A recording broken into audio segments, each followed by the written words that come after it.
aqui em Colossenses, capítulo 3, versículo 4, diz assim, irmãos. A palavra do Senhor nos diz da seguinte forma: tudo o que fizerem, façam de todo o coração, como para o Senhor, e não para as pessoas, sabendo que receberão do Senhor a recompensa da herança. É a Cristo, o Senhor, que vocês estão servindo. Amém? Pai, em nome de Jesus, eu oro mediante esta palavra e peço que o Senhor fale em cada coração conforme a tua perfeita vontade, em nome de Jesus. É a Cristo, o Senhor, irmãos, que nós estamos servindo. Amém? Irmãos, isso é muito sério. Tudo que nós fazemos na casa de Deus, na obra de Deus, mediante a unção ou o dom que Deus nos deu, no reino de Deus, você tem que ter o entendimento que você está fazendo em primeiro lugar para Deus. Talvez você diga no seu coração: eu sou de um ministério da igreja, eu sou do grupo de louvor, ou do diaconato, ou de algum ministério da igreja, mas eu trabalho lá, eu não sou igual o pastor, eu não sou remunerado. E aí nós precisamos lembrar quando nós aceitamos trabalhar voluntariamente na obra de Deus. Nós precisamos entender que existem sim pessoas que são remuneradas. Até mesmo no trabalho na casa de Deus, quando a igreja pode remunerar algumas pessoas para estarem disponíveis para a obra. Mas quando não é o caso específico seu ou nosso, nós devemos ter sempre isso no nosso coração, que o apóstolo Paulo está ensinando para a igreja de Colossenses. Que nós, tudo que nós estamos fazendo para Cristo. E dele virá a nossa recompensa, irmãos. Porque se nós nos esquecermos disso, você vai fazer as coisas uns pelos outros, talvez esperando recompensa ou alguma coisa, não vai acontecer. Mas quando você faz por amor, para a obra de Deus, para o reino de Deus, e quando eu digo reino de Deus, eu digo até mesmo fazer algo por alguém. Não é só o ministério que exerce. É quando você abençoa irmãos. Não estou falando só abençoar financeiramente, mas pode ser também. Mas quando você faz algo por um irmão, podendo fazer, que ninguém vai fazer o que não pode, né? Deus não nos pede para fazer o que não temos condição, não podemos fazer. Mas você podendo fazer tudo que é feito para a obra ou para o reino, você tem que ter esse discernimento aqui que foi dito. Fazendo para o Senhor. Senhor, o Senhor me dá a condição de abençoar a tua casa com isso, ou para abençoar aquele irmão que está passando por uma dificuldade.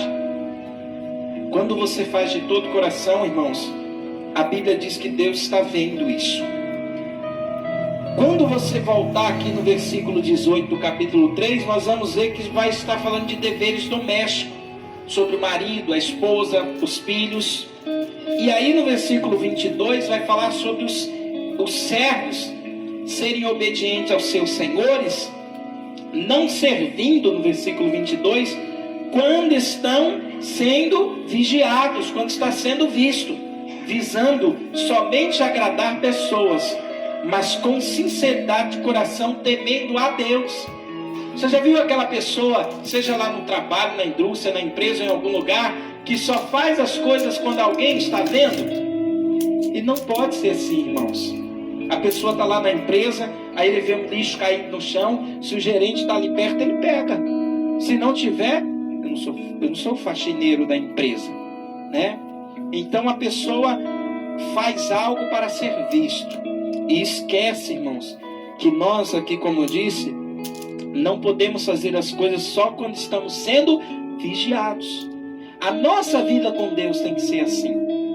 E quando nós fazemos tudo por amor, irmãos, Deus nos recompensa de forma que a gente não imagina. Eu falo para as pessoas assim: eu não sou rico financeiramente falando, de ter dinheiro sobrando na conta.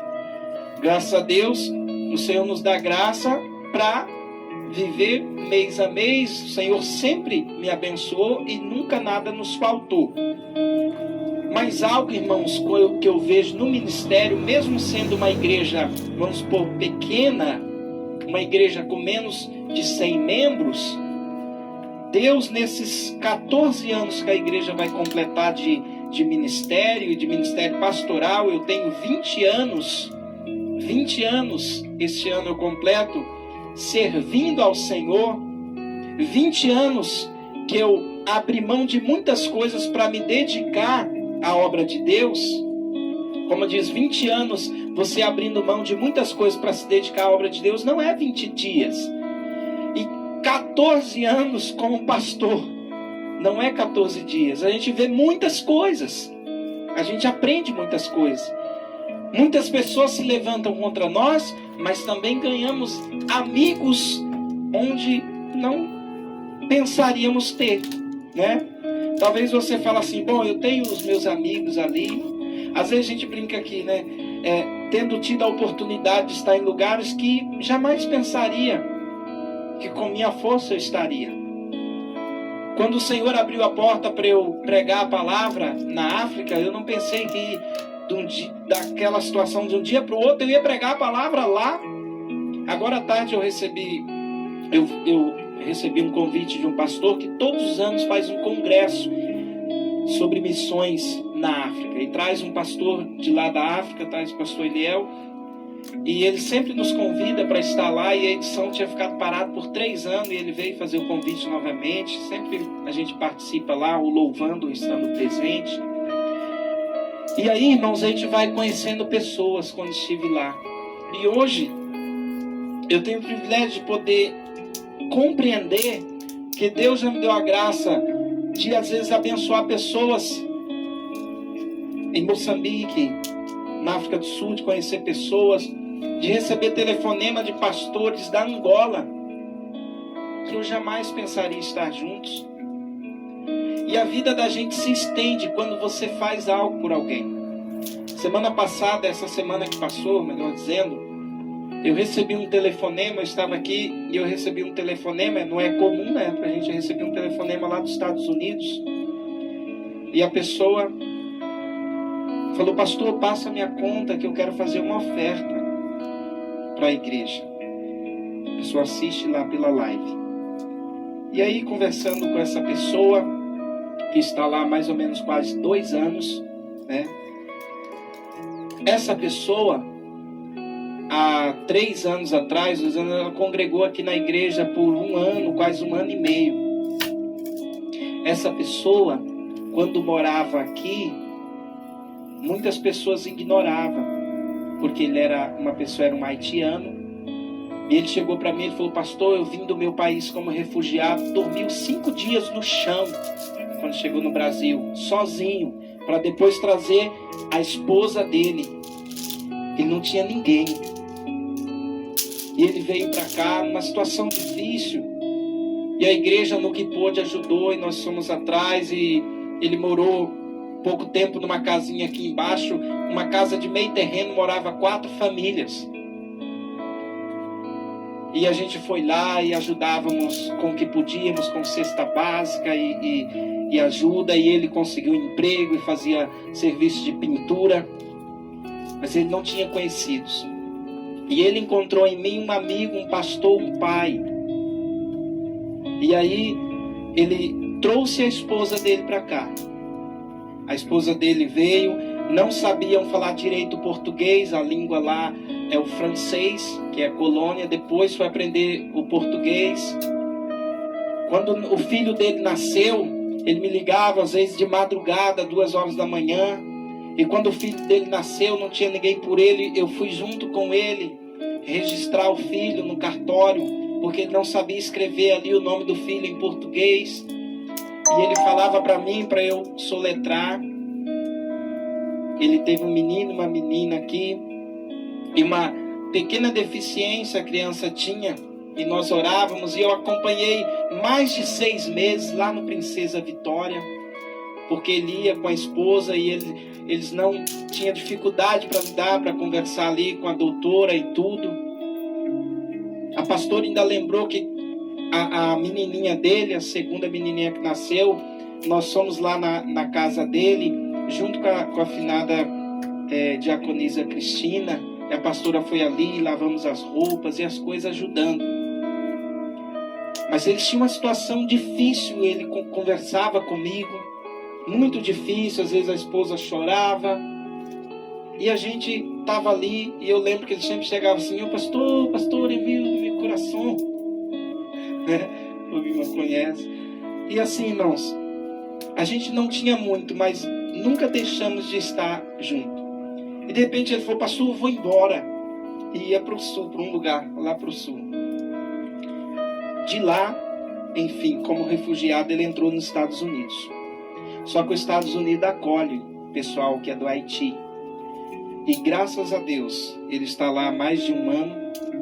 Ele tinha perdido o nosso contato, ele achou o contato, né, do irmão Bima. Cadê o telefone do pastor? Ele ligou, o Bima falou: não estava entendendo nada, porque ele já não fala mais direito português, fala mais espanhol, né? Alguns irmãos vão lembrar do Vilari. Não sei se todos lembram do irmão Vilari. O Vilari, hoje ele está a 10ª maior cidade dos Estados Unidos, que é Jacksonville, e a 3ª maior cidade de Orlando.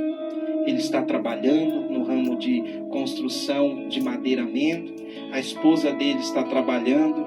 E ele falou: pastor, depois da oração, Deus abençoe meu filho. O filho agora dele só fala inglês, né? E aí ele me ligou ontem, né? Ontem eu estava lá no Aeroclube, então ele me liga, conversa comigo. Poderia simplesmente se esquecer, né? Mas ele liga, ele conversa, agora tem um telefone constantemente. E ele ligou ontem, eu estava lá à tarde, lá no Aeroclube: pastor, eu estou falando com o meu pastor, eu quero que o pastor venha pregar aqui. Eu falei: amém, Deus preparando, nós vamos. O importante é você estar, né, aí, você está